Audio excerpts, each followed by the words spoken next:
2008 সালে নরওয়ে সরকার আর্কটিক মহাসাগর বা পৃথিবীর উত্তর মেরুর একদম রিমোট এরিয়ায় একটা আইল্যান্ডে ডোমসডে ভল্ট বানায়।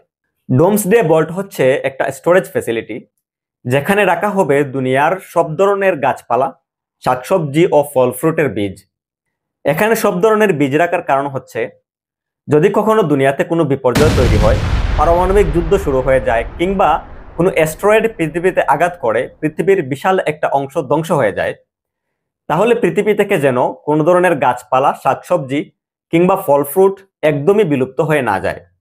যারাই বেঁচে থাকবে তারা যেন এখান থেকে বীজ সংগ্রহ করে আবারও পৃথিবীকে সাজাতে পারে।